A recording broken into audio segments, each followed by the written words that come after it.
Hello and welcome to Hit the Bricks. Everything interesting about Guthrie, Oklahoma. We are here at the knitting and crocheting capital of the world.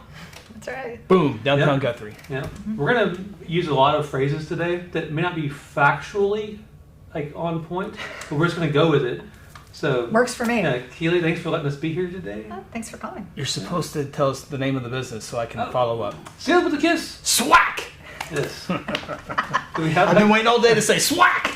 You're here. Do we have sound effects that we can add to that? Well, yeah. It's usually you with the sound effects, but not me. We can edit out what you just said, like you saying it, and then every once in a while, just when there's awkward silence. Yes. Not that there ever is. No, there's not. No. It's just you going SWAK. Put you on the payroll. Like yeah, absolutely. Please. So what happens here? What happened? We sell a lot of yarn. A lot of yarn. A lot of yarn to very avid knitters and crocheters. They're pretty serious about it. They're very serious about it. It's really kind of more of a way of life. It's not like you just pop in and knit something and leave. It doesn't work that way. If anybody ever makes you anything, it's a labor of love. You need to cherish it.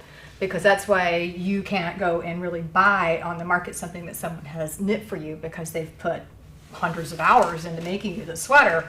So you better wear it. If someone gives you a sweater they knitted for you, if you don't like it, just lie. Yes.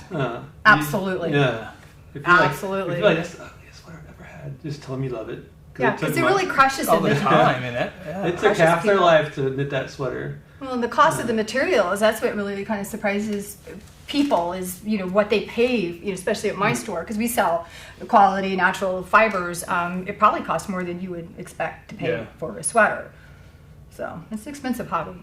But I think most people know going in what they're looking for, right? For the most part, we get people with, some have no idea. They just come to get inspired. Some have a pattern. They're just looking for yarn. Some just come and look at what we've made and say, I want one of those too. So we kind of handle all sorts of requests. It's like, I want that camera. Like, that's why those cameras are nice. I get it. Yeah. I'll get there one day. Yeah. Yeah, but it's same process.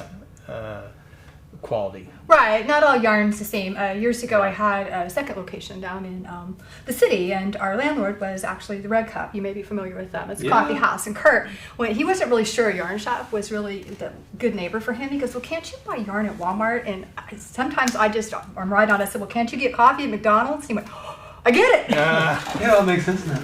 Yes. So he goes, I understand now. But yeah, there is a difference. So what is that difference? Is it just me being... It's quality, Justin. That's what she just said. Right. Well, when you get discount yarn, you're getting, mostly synthetics. It's with plastic. It's not natural. Here we have, high quality wools that, not just itchy wools. We don't sell itchy wools. We sell merinos and alpacas. I even have more vicuna coming in, which is extremely rare. What? Vicuna. What is that? It was illegal up until recently to even export out of Peru. It's a little animal. This is exciting. Oh yeah, it's very exciting. It's this little fast animal that's similar to like an alpaca, part of the cameloid family. I feel like you're making this up. No, it's not. In fact, it's known as like the fiber of the gods in the Inca. I was hoping you were going to say that. It is. It's very rare. They don't produce coat very often, and they've almost hunted them to extinction because it's kind of hard to catch and shear a very fast vicuna. And so it's been highly endangered in Peru. And only recently they started letting limited amounts out. And we have, well, in fact, last year they put a moratorium and no coming out. But we have black vicuna coming this year. Save up those. When does that arrive? Probably October or November. You have to order months in advance? Oh, yeah. Months in advance. I know last time they had vicuna, it was a natural. They only let 60 into the whole country, and I had like a ton of them. Vicuna. Vicuna, you get two little balls and a little pretty box and a pattern. It's like sticker shock on that for sure, but not everything costs that much. And your store is huge. Yeah, I have one of the biggest stores around. Yeah, even for when you go to bigger localities, like, bigger cities, their yarn shops aren't my size. Mm-hmm. I've always had the attitude, you build it, they'll come, and they do. I get them from all over. Where? To come to buy yarn. Like we did our launch for our Rowan flagship store last month. We had people from Dallas, from Kansas, and just for that event, and they continue to come in. They come from all over. We're the only one around this area. I imagine you have a lot of orders that you shipped out as well. Yes, we do a lot online as well, but we're kind of a destination. And when people who knit, they travel, they go from yarn shop to yarn shop. Because they want to touch it and feel it before Oh. they know what they're buying. It's the same way with equipment. You want to see it, how it works, and So feels. anytime a knitter is traveling, they already know. They Yeah. know where the yarn shops are, and they're going to go and find them. And Yeah. so it's nice being right off I-35. So we have a lot of people that make Guthrie their stop because they can come in, and they, it's great that it's not just me in the middle of a field. I mean, it's helpful Sure. that you have all this around you too. It's an added benefit, especially for people traveling with them that may not want to go and pull off from the yard shop. You got Yeah. coffee shops, bed and breakfasts, shopping. Something all for right here. everybody, Yeah. so it's really makes it easy. So we get a lot of travel throughs coming just to see. Weekend stay type. It's thing. easy for them to get in and out, or they can stay. Oh. Very cool. So, like, people who buy things at your shop, the yarn here, tons of retailers these days are being hurt by, Amazon, whatever else. Mm-hmm. Like, that's not something, like, people, seek you out for your products. Do you Right. see Amazon as, like, a competitor, or do you, No. whatever, Amazon, I don't care. No, yarn is something you Different have to touch, feel, see. Color is something you can't buy off of a screen. Plus, a lot of times, knitting is not something you just learn in a week. It's a lifetime Yeah. pursuit of knowledge to really master. And so they need our expertise because there's only so much you can learn watching videos on YouTube. So when they buy projects, from me, we're here to help them. Yeah. They've got hands-on expert help, and Amazon ain't going to do that for you. Best way to market this field is trade shows and just. I mean, how do you market? How do I market this? Marketing's become more challenging, I think, with the internet. Back, and I've been doing this a long time. In the old days, magazines, knitting magazines were our best ads. We put ads in, magazines that knit. People would find me. They go and look at the back, Vogue Knitting, and find retailers in Oklahoma, and that's where they say, "Oh, there's one in Oklahoma where I live." Yeah. And so I could reach most of my customers just advertising in all the different knitting magazine publications. But those days are over. Because I have to, when I advertise to a broad audience, say I put out an ad in Oklahoma, I will get some, but even though a lot of people knit and crochet, it's still, I'm looking for that one section of people. That's why knitting magazines were my best gig. And then social media at first was really great when it was new, but now it's like, screaming in the middle of a rainstorm, no one can hear you. Yeah. I've gone back to direct mail, actually. Okay. Direct mail on the rise. So is the majority out of Guthrie? Majority in Guthrie? No, majority's out of Guthrie. Correct, Most yeah, of my customers come from Edmond and Oklahoma City area. Yeah. But then, in Tulsa, it starts going out from there. But I do have a very nice group of Guthrie knitters. It's very large. Yeah. And we've created a lot of knitters over the years here. And crocheters, we do that too. At what point were you like, I should have a store?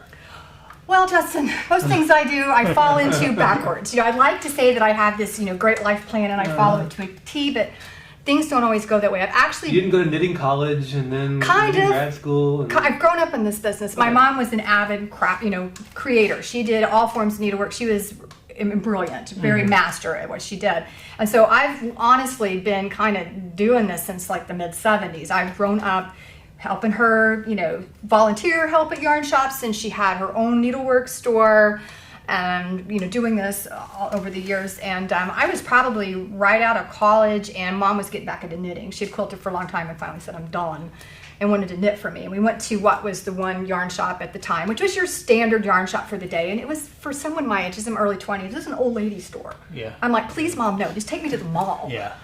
This is not what we wear. And so back then, dating myself, the hot thing was sweaters with pictures all over them, kind of like, the old ugly pictures, ugly Christmas sweaters. That was when they weren't ugly, they were hot. I used to work at Ballius years ago, and those were like, in fact, I was working there. Those are all the rage. It's been like $300-$400 on one of these sweaters. And Mom's like, "There's no patterns." So I started designing patterns for her to make, and I got to thinking, there's got to be other girls like me, because moms always like to knit for their daughters instead of themselves. And before we know it, we started with our pattern company, and we had so many people wanting yarn, it just kind of went from there. So I quit my job. I'm actually a CPA and opened a store, yarn shop. You mentioned dating yourself a sweatshirt. Back when I was growing up, it was cool to wear your sweatshirt inside out. Oh yeah. You remember that? Uh-huh. Yeah, I remember that. remember that. Yeah. That was a cool thing. Right. It was a cool thing. It was. Yeah. Well, ugly picture sweaters used to not be ugly. They were actually Yeah, I remember those too. fever Yeah. pitch, crazy. Yeah, and that's kind of how I started this whole thing. Crazy. Crazy enough. Now here I am, selling my kuna. So what do people like? They knit sweaters, obviously. They knit hats. Scarves, Scarves. socks. Oh, Socks yeah. are big. Shawls. Especially soft scarves. 'Cause We have a lot of them. I think we have soft. Yeah, you knit everything. We don't like. I mean, there's some things people you could knit, like pants. I mean, not real practical. Right. There are actually patterns for those, but those are like your old 70s and like no, we don't make those. Halloween costume type thing. Yeah, it's it's not something you want to make that's just going to be like a that-minute trend, because by the time you get it made, the trend's over. But if Russell Westbrook wears it, then it's cool. There you go. For him, I'm like, really? What is that? Yeah, maybe I need to wear some more knitted stuff. Then I really have a lot of business. I need to wear. I mean, maybe I need to make him a hat or something. My cool days are behind me, so I don't know what cool is anymore. Your next sponsorship opportunity needs to be like a basketball player that you can say, hey, here's, He's wearing SWAK. Right? Well, we never know where the next trend's coming from. Yeah, It's just kind of crazy. We just kind of wait for it. When I was a kid, my mom always had like patterns everywhere, and she was always making clothes for my sister. Never made clothes for us boys, I don't think. Boys do get kind of the short end of the stick, even in knitting. I mean, we've got a lot more girl stuff. I mean, there's some boy stuff that I don't know why people don't like to make for boys. Right. I made a few things for Mason. So. Scarves. I like scarves. Yeah, exactly. Yeah. Guys need stuff too. Yeah, I've got a knitted scarf that it even has like at the end of it has little pockets that were knitted into it. Oh, it's so handy. Wow. Yeah. You could make your pockets own. for Men do knit. Yeah. Well, men make great knitters. The knitted scarf I have, like the pockets are awesome because you can not only can you put your hands in them, you can put stuff in them if you want to. Like keys in your wallet. Whatever you want to put in the pocket. What do you put in your pockets? Usually just my hands. Hands, yeah. Kind of wrap it around my neck and then put my hands in it. I can teach you how to make you another one if you need. Yes. That's easy. How long would it take you to teach him to do a scarf? That's the best question of the day. Not long. I mean, it depends on the person. Some people, It's a good caveat. But probably not long. We do our... Not long. She looked at me, she's like, oh, But I think you could do it. Disclaimer. I say men usually make great knitters. It's kind of that engineering brain. Yeah. Men make great knitters. No, it would take me, usually our beginning class in the first hour or so, we've got you kind of going. Right on. So let's keep going with this project that we're working on. If I say I've, however long it's taken me to learn how to knit a scarf, then once I'm somewhat capable, how much time am I going to invest in making a scarf? Depends on how big your yarn is. If you have big yarn and big needles, it doesn't take as long. It goes faster. I'm going to use the yarn of the little animal from... the vicuna? I'm using that. What color? Black. Okay. That's the only color we're going to have, yes. Yeah. Once it makes it through customs and... Well, here's the sad part, is that the vicuna, I mean, it's 2 little balls, and it makes enough to go right around your neck. Okay. And to do that would probably take you, I would say, it just depends on the person. Some people knit faster than others. You're going to probably spend a good week. If you're like knitting at home at night, you're probably going to knit on it most of the week, or more. Okay. Now, because most people don't just get to wake up and knit all day. Your hands will get to hurt. Most people, it's like when I get Kind of like off reading work. a book. You read 2 chapters one night. You might read 8 chapters the next night. Yeah, but knitting's a nice hobby for people to have, especially if you're busy. I always like when people come in and say, I'm too busy to knit. I'm like, I'm too busy to sit in the doctor's office and read People magazine. I don't know about you. Sure. And especially, as a parent, all the things. I sit by a pool. My son's a swimmer. And I'm there. You know how many stuff I get done? I made a sweater at one meet, and people look at me at these meets, honestly, and they say, I don't have time to do this. I'm like, we have spent, I think, going on 18 hours sitting at a pool, and you've been messing with your phone. Yeah. I've finished a sweater. What's your excuse? So it's a good portable hobby. You can do it and be conversational, and you can just bring it with you in your bag. There's a girl that sits in front of us at church because we have assigned seats. We realize. But she'll get the crochet. Sophomore girl, good athlete, and I'm like watching her and like, just watch this. I'm trying to figure out the pattern. I'm trying to figure out how, because I don't know how to do it. Knit. And it's just amazing how fast she goes. And amen. I gotta keep looking up here at the preacher, but I mean, it's just fast. It's amazing how fast that goes. So if you're really awesome at it, like what they can knit something while they're talking to you. Oh sure. Yeah. It's crazy. Depends on what it is. Some projects are harder. That's why usually you don't just have one project going. My customers have like bags of stuff they're working on, and they'll have their conversational project, their one that takes more time they need to concentrate on, their TV watching project. We've got different ones for different purposes. You mentioned that something about the Rowan flagship store thing. Yes, that's very exciting. What's that about? What does that mean? What's that Okay, mean? Rowan is a yarn label out of England. They've been around going on, I think, 41 years now. If there was a counterpart that someone who didn't knit could relate to, it would be like the Ralph Lauren of yarn. They kind of have that style. They're very design driven. It's not most companies, they make yarn and then try to figure out later what to do with the patterns. They have got some of the top designers in the industry. In fact, one of their longtime designers is this man named Kay Fassett. He is actually studied at the design schools in England. Stuart Beavers, who is the lead designer for Coach, studied this man and brought him in to collaborate on Coach's fall line. And so when knitters see what's on the runway for Coach, they're like, we know that look, we know Kay Fassett. So just to give you the idea of the level of talent that they bring to the table, Jeannie and I flew to Philadelphia last spring to meet with Rowan. And Mr. Rowan? No, with the company. Yeah, they're a big company. Cool. They've had kind of a change of parent ownership and been going through kind of some rocky times, and now they've got on level ground. And so after listening to the little spiel, I thought, we need this. And so we are now started the process of becoming a flagship store, which we just launched in August. There's not very many of them. If you wanted to visit another flagship store, I think the closest one would be Colorado, maybe Denver area. I think there's one in Iowa and Nebraska. Other than that, it's way north or on the coast. So I'm it. How many locations like this, top level stores, are in Oklahoma? There's stores. There's one in Edmond, there's one in Southside, and there's one in Tulsa. Okay. But there's only one me. Well, sure. I didn't know if there was like you and like 20 others or you and 4 No. others. Yeah. No, they're not. The yarn shops are usually small. Yeah. I'm kind of an oddity. That is huge. That's what I do. Yeah. I'm all business. Yeah. You designed all that up there too? Mhm. Yeah, it's pretty good. Yeah, displays kind of my little thing I like Yeah, to do. In fact, yeah. a long time ago, OSU brought a group over of students to study me for commercial design. I could tell. Yeah. I could tell. It's got never had a lesson. I just have an eye for it, I guess. Really an accountant. That's the funny part. I can't pick out pillows for couches, so this is so foreign to me. So you got tables and chairs out there. Mm-hmm. So like, this is kind of a communal type of, almost call it a sport. We are a community. We are a community. I mean, that's part of it. I think that's part of the success. I think for anybody who's going to be a small business, if you're going to compete with the discount stores, which obviously we cannot do, or the internet, you have to really be kind of provide community for people, and that's what we do. I like to think of us as a destination. People who come here learn more than about knitting. We solve problems, hook people up with resources they might need.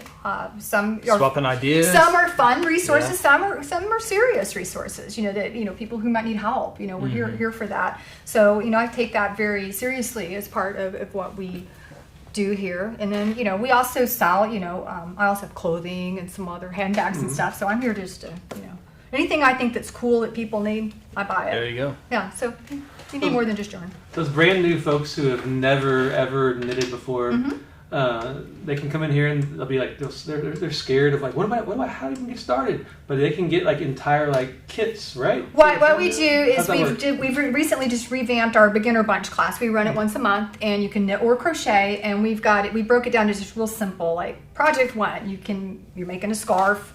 We have 3 yarns. Pick one. Pick a color. Rather than the whole store full of yarn, because that's where they're like Overwhelmed. Here, pick A, B, or C, Yeah. and we start with the scarf. When they get that point, then we go to the next one. And so we've kind of got 3 levels there to get people learning, and it seems to be working really well. But that's what the class is for. Sometimes people say, "Well, I've never knit before." I'm like, "Good." Yeah. Yeah, if you showed up wanting to learn some advanced knitting in my beginner class, I'm going to give you this strange look. Like, not today. Yeah. No, this is for people who've never learned before. So. I'm serious about this whole scarf thing. So I could come in and get the beginner, call it a beginner bunch, like a kit that has all beginner this, box number 1. Everything that I need to make my scarf is in this thing, the kit bunch, and I can come here, bundle this. Yeah, it's in a box. It's actually in a we have a little box. And I can sit out here at the table with like some others, and they can kind of like, oh, hey Justin, you kind of screwed that up. Like, That's what I have my gals, JD and I, and others. So at the end, is it like a knot they tie it off? Does it have like a special name, like Well, it depends the if you're Johnson talking. knot, or You just fasten it off. fasten it off. Yeah, you do a slip knot to start. Slip knot. See? Start with a slip knot. I knew there was a See, knot somewhere. There are knot tying. That's only knot you use. Yeah. Slip knot. But the difference is just if, like the person at church that sits in front of you, if they have a needle in one hand and has a hook on the end, that's crochet. Yes. Knitting's with 2 needles. Wait, say that one time? Oh, yeah. Crochet is just a hook, Uh-huh. one hook. Knitting, Okay. you have 2 things, 2 needles. Is that- Sometimes you have 5 needles, but we won't scare you yet. Oh, I haven't seen 5 needles. Yeah, What the heck do you do with 5 needles? that's how you make a sock. It's called double points. They're like Freddy Krueger. Oh my god. They look really intimidating, but they're Yeah. not. Yeah. Right? So I wouldn't Okay, we're even getting- like this, I would not even know where to begin to even. That's why. Okay. That's like For building a example, building. I don't get. If you building a building, they don't show up and just say, "Well, I guess we'll put some boards here and see what we get." Right. They have a plan. Right. They have a plan. Even most people, now some people who cook are real chefs and they can just go in the kitchen with ingredients and throw things together. Right. But most of us have cookbooks. Well, we have patterns. And that's what you do. Most people have patterns. Some people can do kind of that free-form stuff. Usually, sometimes looks like that too. Yeah. And then other people, like myself, we can design our own stuff. But it's not like we just start making it. We have to, plan, kind of a blueprint. We have to come up with a pattern. So, yeah, you don't have to worry about all that. You just follow the instructions and do what it says. Of course, I'm real like a fax machine still blows my mind how you can put a piece of paper and it comes over lines and it comes out. So. Yeah. Now, this is less complicated. Yeah. than that. Yeah.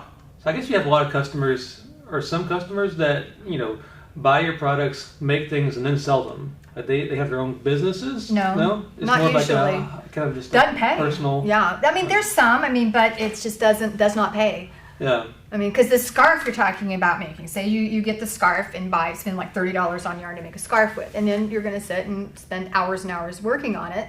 You want to charge like $1,000 for a scarf. Oh, exactly. Yeah. Exactly. It makes you think about the ridiculousness of how cheap clothing is. Like, Yeah. like Yeah. buying a T-shirt. I get grumpy if I go to like a concert and the band is selling a T-shirt for like $30. I'm like, $30? Yeah.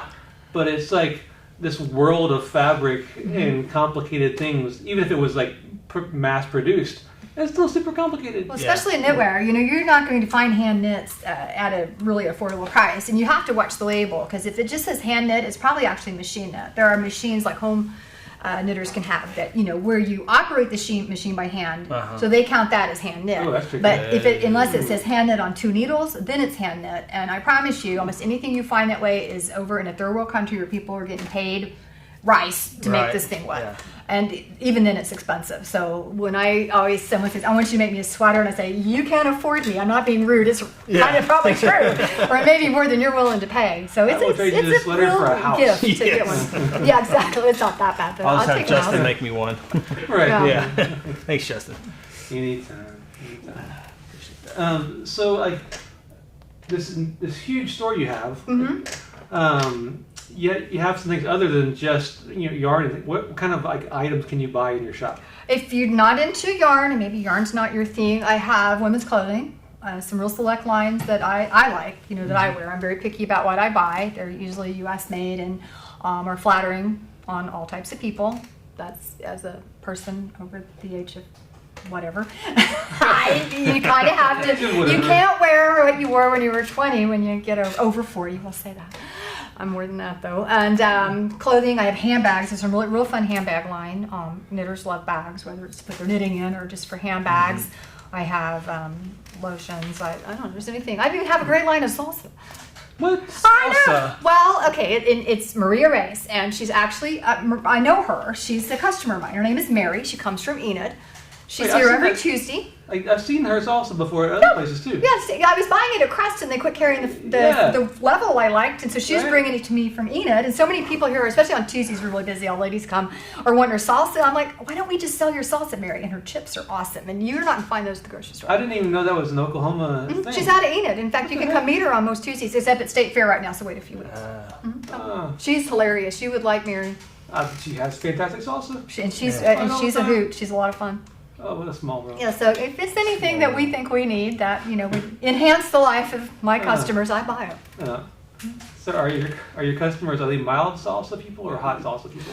Level This 2 important. is the best seller. She has level 1, 2, and 3. 1's for people who don't like any spice at all. 2 is right on, and 3 is got a little more. You don't like the pain? Oh no, I'm so no.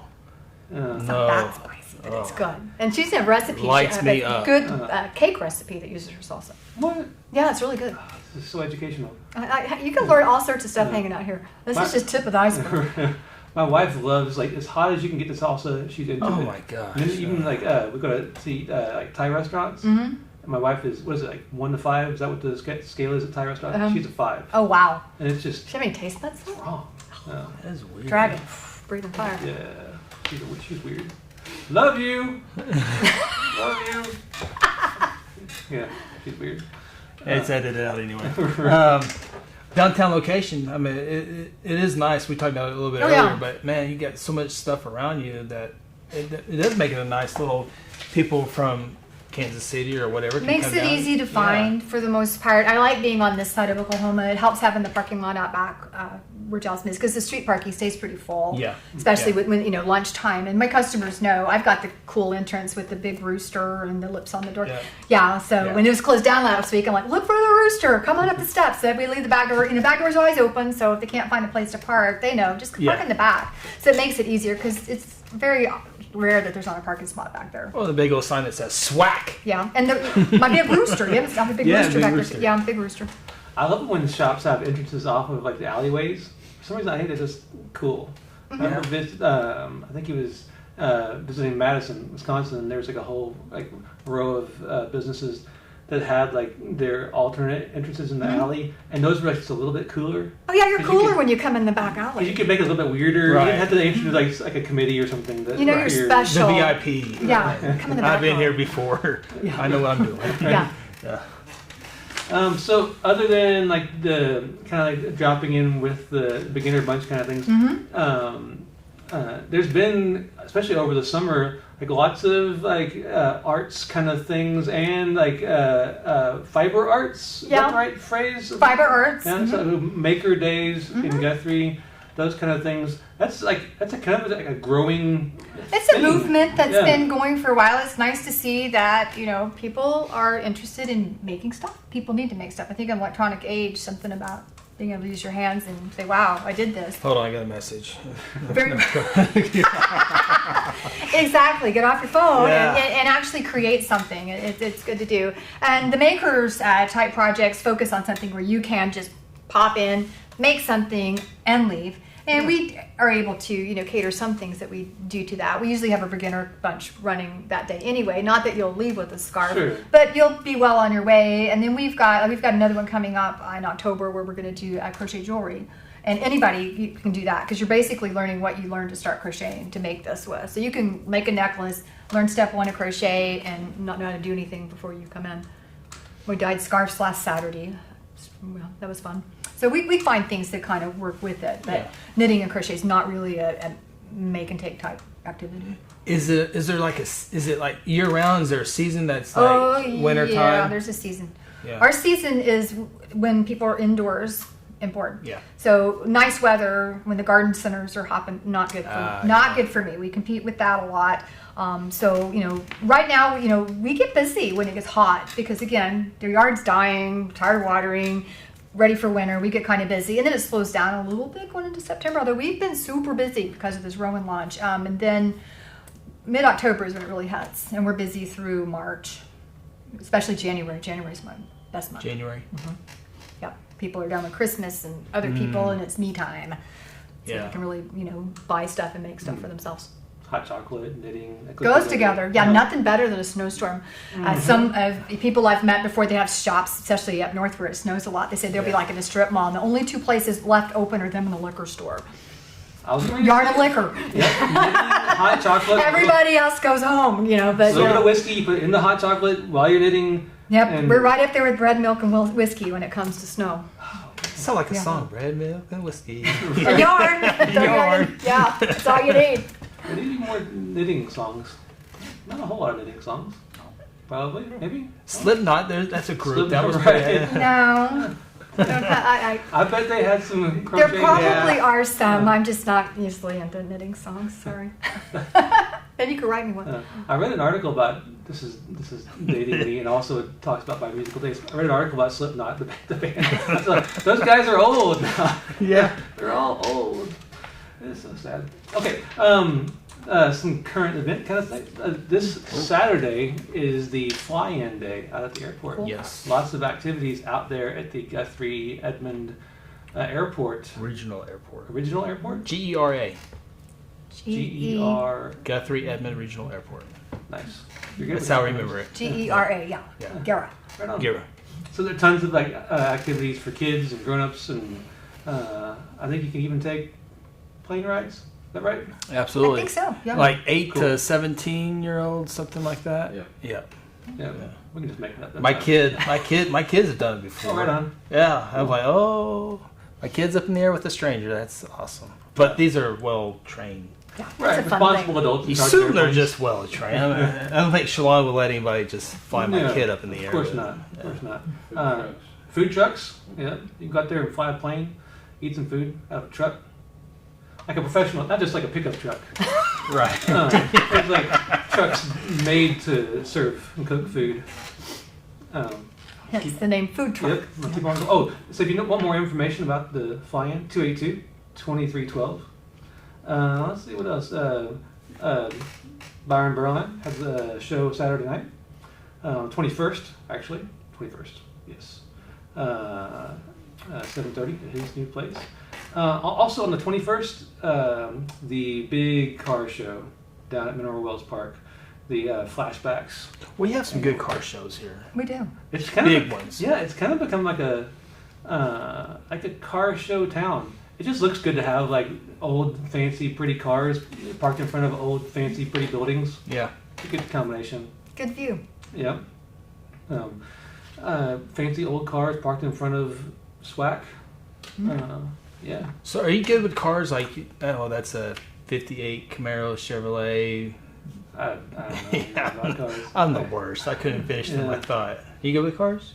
Models? I used to be when Yeah. I was younger. Of course, now I'm married. I am the first lady of auto parts. Right, Guthrie, right, you know. Yeah, right. so Yeah. I defer to my husband now on that. It's what made He- me think of it. You could probably name all these.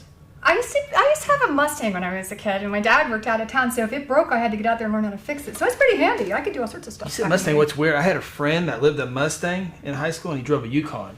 Now he's an adult. He lives in Yukon, drives a Mustang. It's the weirdest thing. day. Okay, there you go. Here all day. So I don't have to do car repair anymore. I married an Yeah. auto parts guy. Yeah. All my older brothers were like they're car guys that know car stuff and My father-in-law's can a look big at car guy. cars and tell you what it is, and Mm-hmm. if something breaks, they can fix it. I can't do any of that. We can drive down the street, and Keith can name off part numbers for trucks and stuff. Oh, I can imagine. Oh, yeah, yeah. yeah. That's a such and such. I'm like, he knows the numbers. Yeah. There was one time when something was wrong with our car.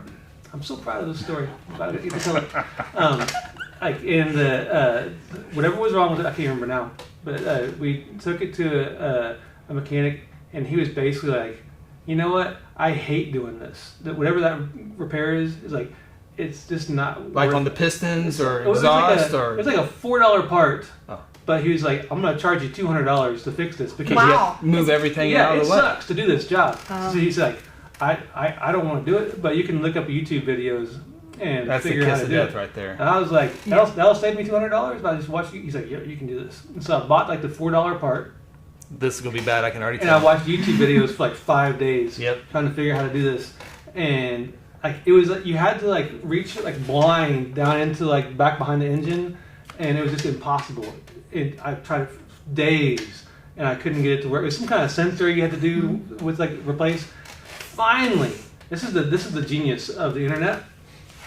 Some guy on YouTube had this genius idea. He's like, nobody can do this job. It's a pain to do this. But if you get your iPhone and like you like reach down there with a flashlight and like just take a picture, as soon as like you take a picture and see what you're doing, he's like, at that point your brain will figure it out. You can feel it. Yeah, and so I reached out, took a picture. I was like, that makes sense, and I fixed it.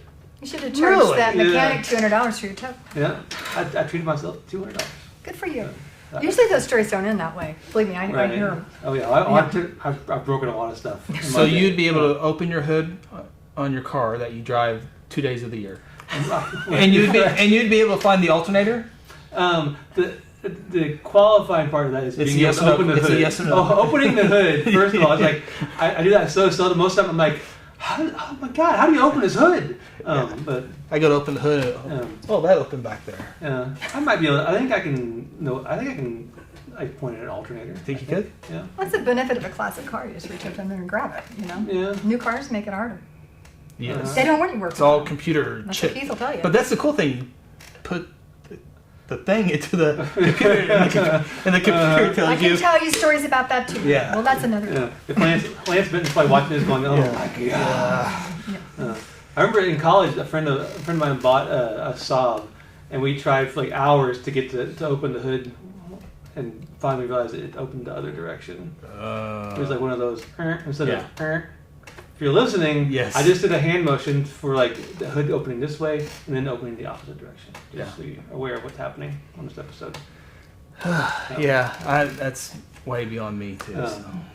The last little thing on the calendar I'm going to point out is on the 21st, there's going to be a bicycle race. That's your alley. That's your alley. Yeah, that's you.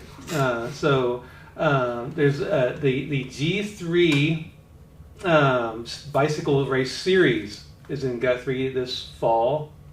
September is fall, right? In September, we'll call it fall. Yeah, well, So it turns to fall eventually. Pre-fall. Right. Yeah. So the first one is September 21st. That's fall. This is a Saturday. We'll call it fall. Yeah.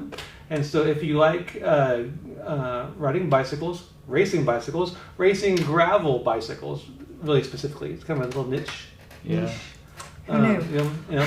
You can sign up. Look for Google G3 gravel bicycle race, and you can also go to like bikereg.com, whatever I pronounce it. Is that REG? Yeah. Okay. REG. And that it's a 60 mile, 100 kilometer race. It's just brutal. Are you going to do it? I'll take your word for it. I'm going to sign up and try. Now, what's the furthest you've gone on a bike? You've done like 20, haven't you? Yeah, You kind of do that kind of weekly, like Yeah. 10 to 20. Yeah, like the regular Thursday night rides in Guthrie. Right. That group that rides, we usually go somewhere between like 14 and 18, something like that. But 60 is something that I haven't done in years and years. Yeah. But Bikers love coming to Guthrie. I've had customers over these years that they'll drive up here and their husbands will bike in. They'll bike in from like Shawnee and Stillwater, and I don't know how many bikers I've had cleaning up my bathroom, and then they'll go. Yeah, it's so really become that's like always a hub fun. for that, especially It really like is. And that was years ago. The gravel riding like scene. Like Logan County really is like one of the best counties Well, I bet. in the state for that. We have a lot of gravel roads. Right? Yeah, well, it actually came up at lunch today, your group on Thursday night, and they were talking about how many people are in that, and like 20 plus. Yeah. Most Thursdays it's about 15, 20 folks that show up and ride together, and the gravel bicycle riding. I would think you would want to avoid gravel. It's awesome. The best part about it is, I hardly ever ride my bike on like long road rides anymore, just because I don't want to die. Oklahoma is a horrible place to ride your bicycle on a road. Yes. But now that people have discovered, hey, I can ride for 60 miles on gravel roads in Oklahoma, and I might get passed by 2 cars. Safer than you think. It's fantastic. And your group's not all about distance. If you guys go 18 miles, someone can join you and go 10 miles, and it's And it's a every week. It's a no drop, what they call a no drop, like ride where we're not going to leave anybody. Right. So we always have some folks. Usually, it kind of breaks up into 2 main groups. You have the folks in the front that really want to get out there and go.